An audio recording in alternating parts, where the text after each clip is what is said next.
Olá, boa noite. Eu sou o William Galvão e começa agora o Jornal da Justiça desta segunda-feira, 18 de março. O Supremo decide que dívidas da Estatal de Saneamento do Pará devem ser pagas por meio de precatório. Em sessão virtual, o plenário seguiu por unanimidade o voto do relator, ministro Flávio Dino. Esse é um dos destaques de hoje e você acompanha também nesta edição. Ministros do Supremo julgam normas estaduais sobre afastamento de deputado por licença para tratar de interesse particular. Ministério Público Federal ajuiza ação contra 42 ex-agentes da ditadura por tortura, morte e desaparecimento de militantes políticos. E ainda começa a Semana do Jovem Eleitor. A mobilização da Justiça Eleitoral para incentivar quem tem entre 16 e 18 anos a participar das eleições municipais de 2024.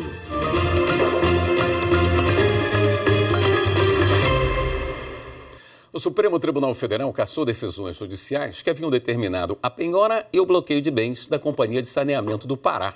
Para o STF, dívidas da estatal devem ser pagas por meio de precatórios. As informações com o repórter Pablo Lemos.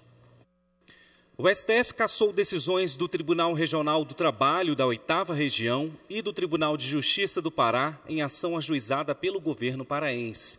No voto, o relator do caso, o ministro Flávio Dino, afirmou que o perfil da empresa estadual preenche todos os requisitos necessários ao que prevê o regime de precatórios e as requisições de pequeno valor. Ele descreveu a companhia como prestadora de serviços públicos essenciais, controlada pelo Estado, com atividade exercida sem concorrentes e sem finalidade lucrativa. Por fim, o ministro acrescentou que as ordens judiciais de bloqueio das contas da empresa de saneamento atingem diretamente os recursos públicos consignados no orçamento estadual, o que, segundo ele, ocasiona indevida intervenção do Poder Judiciário na alocação dos recursos públicos, definida pelo Executivo e pelo Legislativo. No cenário virtual, os ministros do Supremo estão julgando duas ações que questionam normas estaduais que tratam do afastamento de deputado por licença para cuidar de interesse particular e da convocação do suplente. Marta Ferreira tem as informações.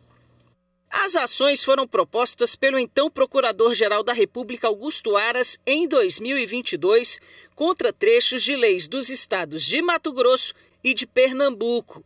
Ele pede que o Supremo declare os trechos inconstitucionais em razão do princípio da simetria, já que as normas estaduais não podem tratar do tema diferentemente da Constituição. O argumento é de que houve violação ao artigo 56 da Constituição Federal, que determina a preservação do mandato de congressista somente em caso de licença por interesse particular que não ultrapasse 120 dias. No caso da norma de Mato Grosso, o PGR contesta dispositivo que prevê a perda do mandato no caso de afastamento do titular para tratar de interesse particular sem remuneração por até 180 dias. Já no caso da lei de Pernambuco, é questionada a proibição de perda do mandato no caso de afastamento, independentemente do prazo da licença.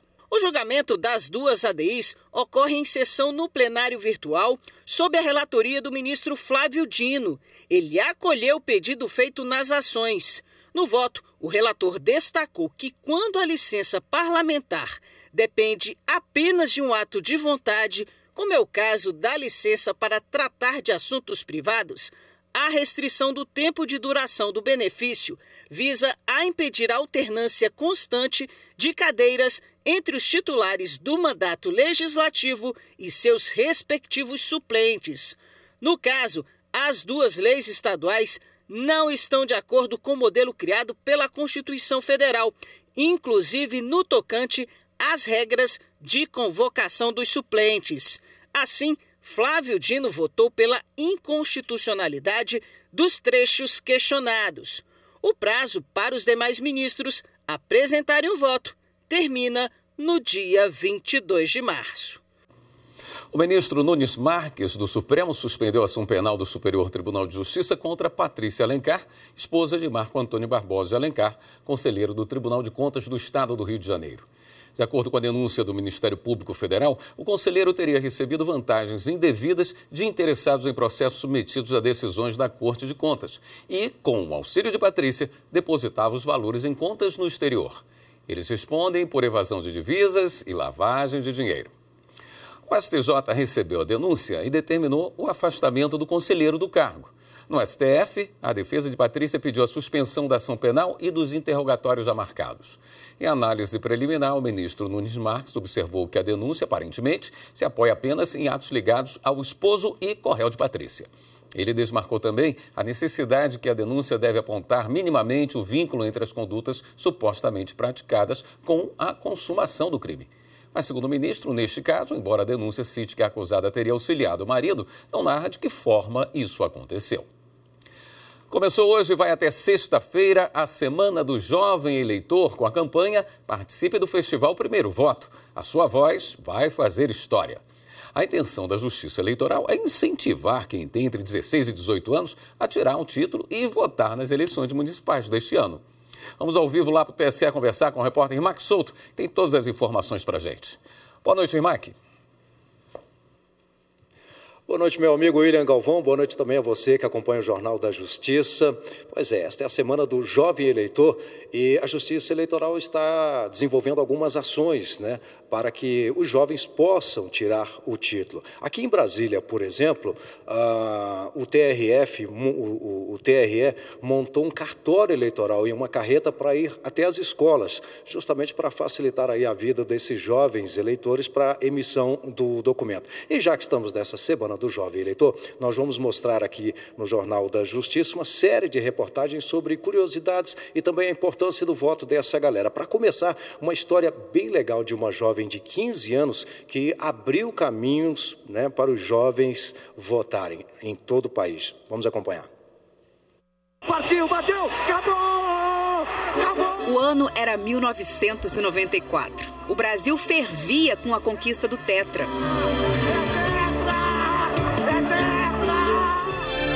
Chorava com a partida precoce de Ayrton Senna do Brasil.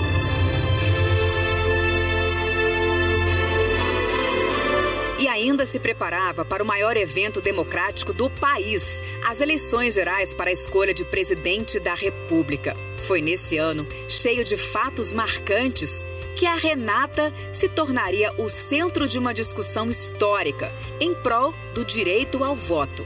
O Brasil estava vindo de um momento de mudança política muito grande, esse era um assunto constante dos meus pais, do qual eles participavam, nós, as crianças. E por uma coincidência, nas eleições anteriores, na eleição anterior, a gente estava fora do Brasil, a família inteira. Então, aquela seria a primeira eleição que tanto os meus pais como nós, os 3 irmãos e eu, a mais nova, votaríamos juntos pela primeira vez. Seria o primeiro voto direto para a presidência de todos nós, da caçula aos meus pais. A Renata tinha 15 anos e completaria 16 3 dias antes das eleições. Logo, teria idade para votar. Só que na legislação da época, era necessário ter 16 anos no momento de tirar o título, ali no cartório, e não no dia do pleito. Foi aí que ela resolveu escrever uma carta para o então presidente do TSE, ministro Sepúlveda Pertence. E se essa carta está aqui no Museu do Voto, já dá para imaginar, A Renata não só votou em 1994, como também entrou para a história do voto no Brasil. Recebi desta jovem, ela própria, manuscrito, reclamava que iria fazer 16 anos antes das eleições e que era injusto que apenas pela questão administrativa de não poder se inscrever antes, perder o direito ao voto. A carta virou processo de relatoria do então ministro Marco Aurélio. Por unanimidade, o TSE decidiu adotar que a exigência para ter 16 anos de idade para votar seria, a partir dali, no momento do voto. O que me levou a escrever essa carta foi a vontade de participar, então isso eu sempre tive, com vontade de participar na comunidade e tudo mais, mas jamais imaginei que ia ter um impacto desse tamanho. Esta menina mudou essa perspectiva de abertura do processo eleitoral aos jovens eleitores. Uma pequena atitude da Renata que se tornou gigante, tão grande quanto a força da representatividade dos jovens e das mulheres na política. A gente não pode deixar as oportunidades passarem, como nossos pequenos atos, ou que parecem pequenos atos, podem ter uma repercussão enorme. Nem todo ato nosso vai causar uma alteração legislativa, mas pode ter um impacto gigante nas pessoas que nos cercam. A participação de cada um de nós tem um peso enorme. Quando a gente vê cidadãos deixando de votar, eles na verdade estão abrindo mão de escolher um pouco do que vai ser o futuro deles. Então não façam isso, não abram mão desse poder, desse direito de participar e escolher como será o futuro de vocês. Eu sou Renata Rabelo Gomes e eu fiz parte da história do voto.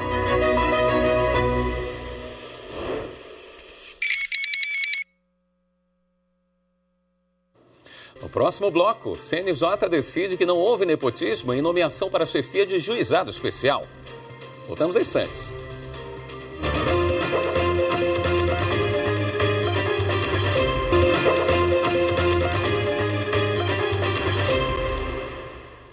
O Conselho Nacional de Justiça decidiu que não houve prática de nepotismo em nomeação para a chefia de juizado especial no Espírito Santo.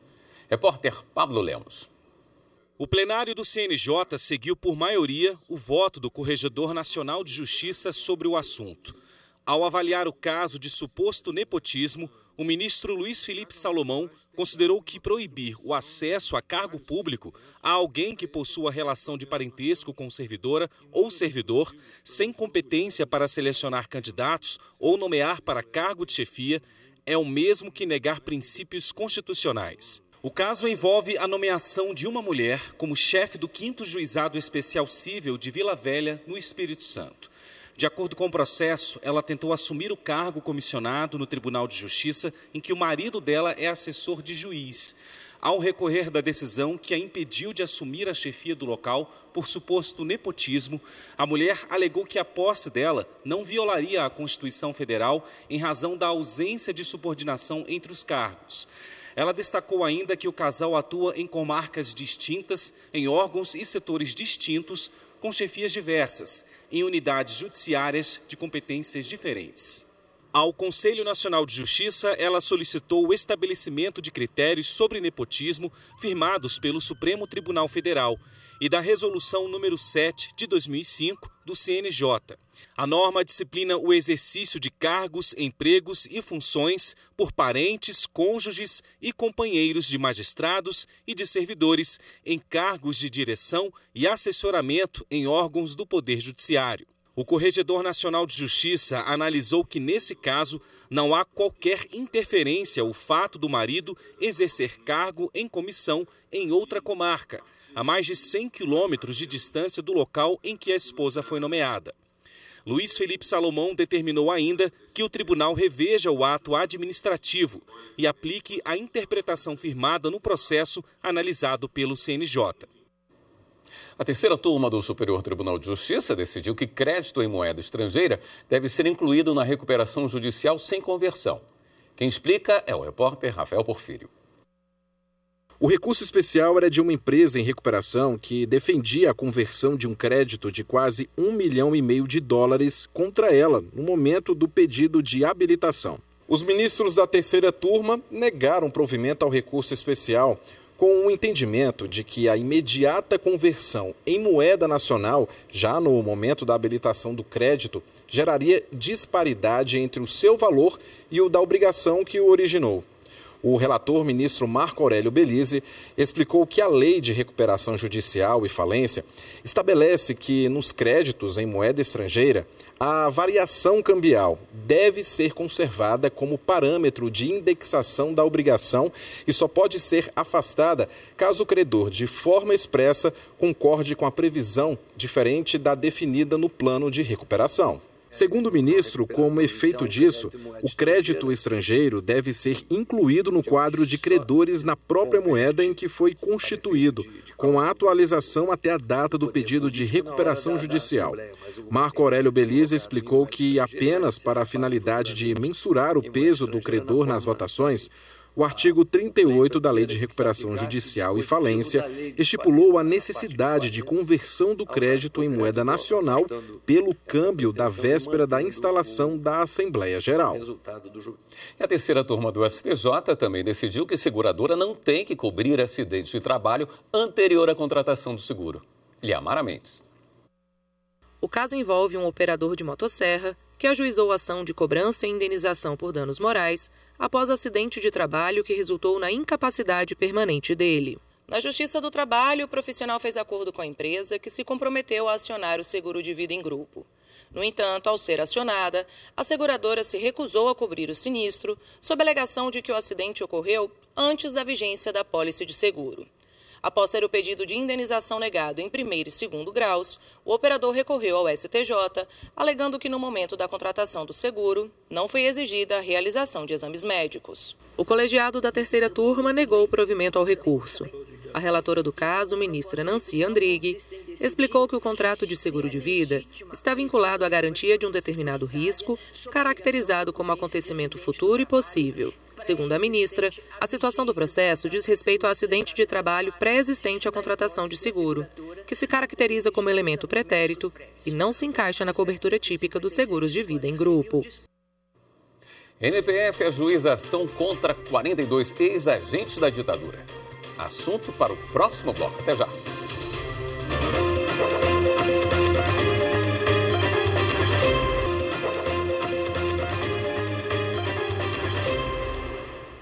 O Ministério Público Federal pediu a condenação de 42 ex-agentes da ditadura militar. Entre eles estão o ex-coronel Carlos Alberto Brilhante Ustra, o ex-delegado Sérgio Paranhos Fleury e ex-servidores do Instituto Médico Legal de São Paulo. Viviane Novaes.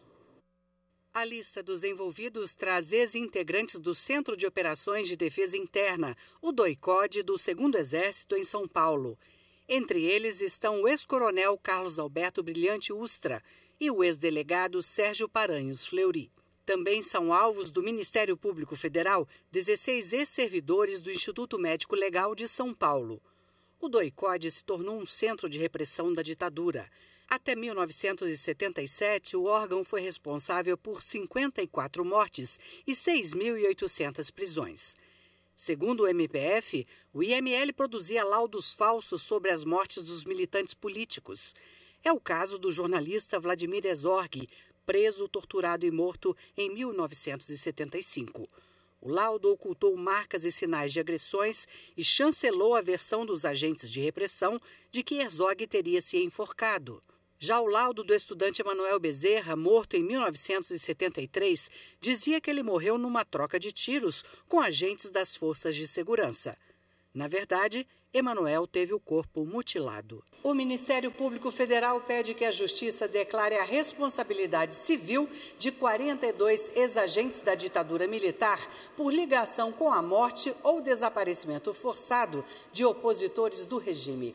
Também pede a declaração de omissão da União e do Estado de São Paulo na tarefa de investigar e responsabilizar os ex-agentes. Em nota, o MPF afirmou que o Brasil tem a obrigação constitucional e internacional de tomar essas providências para afastar a impunidade das violações cometidas entre 1964 e 1985 e impedir a repetição de atos autoritários que atentem contra os direitos humanos e o Estado democrático de direito. A ação civil pública também estabelece uma série de medidas para reparar, preservar a memória e esclarecer a verdade sobre o período da ditadura. A União e o Estado de São Paulo devem abrir arquivos e acervos de órgãos como as Forças Armadas e a Polícia Paulista e criar espaços de memória que tratem das graves violações de direitos durante o regime. O MPF pede também que todos sejam condenados a ressarcir os danos que as práticas ilegais causaram à sociedade e às indenizações que o Estado brasileiro já pagou às famílias das vítimas. O valor total, sem correção monetária, passa de R$ 2 milhões. A ação requer ainda que os réus percam eventuais funções ou cargos públicos ocupados atualmente e tenham as aposentadorias canceladas. No caso dos réus já falecidos, o Ministério Público Federal destaca que eventual ordem da Justiça para reparação financeira deve ser cumprida pelos herdeiros. A lista de ex-agentes citados na ação corresponde a investigações do MPF sobre o doicote que ainda não haviam gerado processos judiciais com pedidos na esfera civil. A declaração de responsabilidade é sobre o reconhecimento jurídico de que os réus tiveram participação em atos de sequestro, tortura, assassinato, desaparecimento forçado e ocultação das verdadeiras circunstâncias da morte de 19 militantes políticos. O Ministério Público Federal, a Defensoria Pública do Estado de Minas Gerais e o Ministério Público Mineiro, instituições que fiscalizam a execução do Acordo Judicial de Reparação de Danos Coletivos do rompimento da barragem do Córrego do Feijão em Brumadinho, divulgaram uma proposta básica para a gestão dos 3 bilhões que serão destinados para projetos comunitários e a linha de crédito e microcrédito para as pessoas atingidas pelo desastre. O rompimento, em janeiro de 2019, é considerado um dos maiores desastres socioambientais da história do país. 272 pessoas morreram e pelo menos 26 municípios foram atingidos pelos rejeitos de minério. De acordo com a proposta para a gestão dos 3 bilhões de reais destinados a projetos populares, pelo menos 1 bilhão deve ser empregado em linhas de crédito e microcrédito para pessoas atingidas. A estimativa é de que mais de 1.300 projetos populares sejam beneficiados. Agora, a proposta básica será analisada pelos órgãos que fiscalizam a execução do acordo judicial e pelos próprios atingidos. O Tribunal Superior do Trabalho promove até sexta-feira a primeira oficina internacional Diálogos entre Países de Língua Portuguesa sobre Justiça do Trabalho. A reportagem é de Larissa Batista. Durante 4 dias, representantes do sistema de justiça de Angola, Brasil, Cabo Verde, Guiné-Bissau, Moçambique, Portugal e São Tomé e Príncipe estarão reunidos na sede do Tribunal Superior do Trabalho, em Brasília, para debater características e especificidades da justiça do trabalho nos países de língua portuguesa. A abertura do evento contou com a presença do vice-presidente do TST e do Conselho Superior da Justiça do Trabalho, ministro Aloísio Correia da Veiga. O ministro ressaltou que o intercâmbio de informações entre os países reafirma o compromisso internacional com a língua comum e o primado da paz, do Estado de Direito, da democracia, dos direitos humanos e da justiça social. O mundo do trabalho está mudando, não é? E esse mundo do trabalho, com as mais diversas manifestações, plataformas, enfim, algoritmos, não é? A tecnologia, e é preciso que as comunidades tenham um princípio maior, que é cooperação e coparticipação em todo esse cenário de melhores de vida, né?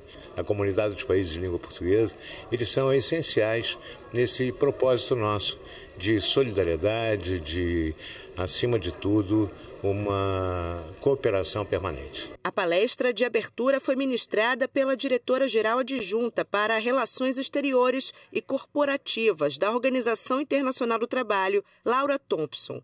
Ela afirmou que a justiça social integra o objetivo final da OIT e está diretamente relacionada ao trabalho decente, com a criação de empregos, o acesso à proteção social e o diálogo social por meio de entidades representativas. A palestrante defendeu a criação de uma coalizão global que promova a justiça social e o desenvolvimento sustentável e também defenda os princípios do trabalho e a fomentação de políticas voltadas ao trabalho digno. O que estamos tentando alcançar aqui é a criação de espaços de cooperação entre diferentes atores que possam ver um tema de diferentes perspectivas ao mesmo tempo e assim tentar encontrar soluções coerentes que facilitem o avanço da justiça social. Em outra conferência, o diretor adjunto do Departamento de Normas da OIT, Horácio Guido, abordou questões como a inteligência artificial e o impacto dos avanços tecnológicos, a mudança climática e a evolução demográfica com o envelhecimento da população global. Segundo ele, é preciso estar atento aos efeitos que a pandemia da Covid-19 e os conflitos armados terão sobre as relações de trabalho. Por isso, a OIT segue atenta às violações de normas internacionais do trabalho e aos direitos fundamentais. A aplicação da justiça a nível nacional é uma oportunidade única que temos de também implementar os acordos firmados pelos países envolvidos. Durante a tarde, representantes dos países de língua portuguesa participaram de debates sobre vantagens da cooperação entre organismos internacionais, o histórico de parceria entre esses países e também o desenvolvimento do trabalho decente, a partir das vivências e normas estrangeiras do trabalho. Nos próximos dias de evento, os debates vão abordar o enfrentamento e estratégias para combater o trabalho infantil, equidade de gênero, raça e diversidade, proteção do trabalho de pessoas migrantes e os desafios do trabalho em plataformas digitais. O encerramento da primeira oficina internacional está previsto para quinta-feira. O Jornal da Justiça fica por aqui. Um bom início de semana para você. Até amanhã.